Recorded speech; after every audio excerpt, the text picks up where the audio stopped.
Compared to universalist faiths like Christianity and Islam, Judaism was and is a very terrestrial religion, far more concerned with the goings-on of everyday life than the fate of the immortal soul. This is best exemplified by the fact that Judaism had just one temple, in Jerusalem, and that all Jews were expected to orient their religious practice around this single location. The main form of Jewish religious rite was the act of making sacrifices at the temple. During the Second Temple period, all Jewish men were expected to make a pilgrimage to Jerusalem 3 times a year for the festivals of Sukkot, Pesach, and Shavuot, as well as to bring meat, grain, or incense to be sacrificed. The people in charge of making sacrifices were priests. The priesthood was a hereditary position and passed from father to son among 25 specific families. Of these, the high priest worked in the temple full-time, while the other 24 priests rotated their duties on a weekly basis and mostly lived outside Jerusalem. Only priests were allowed inside the temple sanctuary, and only the high priest was allowed inside the Holy of Holies, the peak of the Temple Mount itself. The Temple Mount is also known as the foundation stone, and is the rock around which the Dome of the Rock was later built.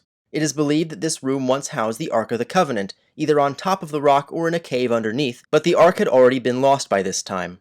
It is important to know that the term temple did not merely refer to the sanctuary. Outside was a courtyard called the Court of the Israelites, where sacrifices physically took place. Only Jewish men were allowed here. Next to that was the Court of the Women, which allowed Jews of all sexes and provided a number of ritual services to people, including those typically considered unclean, such as lepers. And beyond that was a bazaar called the Court of the Gentiles, which sold sacrificial offerings, souvenirs, and guided tours of the temple complex. Incidentally, when a sacrifice was made, it was typically shared by the high priest, the visiting priest, their hereditary guards and assistants known as Levites, and the person who brought the sacrifice, and sacrifices would be carried out all night, every night, except for Shabbat and certain holidays. Why at night? Because, according to the Bible, the first day began in darkness, and God said, "Let there be light." Therefore, logically, a new day began when the sun set, making it the perfect time for ritual purification. This is still true of modern Judaism, and the ancient emphasis on nighttime ritual is why most Jewish weddings, bar and bat mitzvahs, holiday gatherings, and just regular religious services take place at night. Friday night.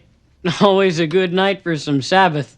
It should be noted that this was only the ideal situation. By the 2nd century BCE, the Jewish population was so large that sacrifices could no longer be carried out in a timely fashion. Furthermore, an increasing number of Jews lived too far away from Jerusalem to make pilgrimages, and an increasing number worked as craftsmen and merchants and thus didn't have crops or livestock to sacrifice. In light of these factors, the temple started accepting cash. However, the temple could only accept shekels, so in order to accept donations from Jews living abroad, the temple opened a currency exchange in the Court of the Gentiles, a fact that would become very relevant to the development of Christianity. So what was this cash used for? Roughly speaking, half of tithes and redemptions were spent on the running of the temple itself, 1/3 was given back to the general public, and 1/6 was used to provide a minimum income to the poor, orphans, widows, and the disabled. The collection of these funds varied from one year to the next due to a 7-year cycle called Shemitah. As a result, the temple treasury usually had a large reserve of hard currency on hand, which made it a tempting target for any hostile force in need of quick cash, and which would eventually result in the temple's destruction by the Roman Empire.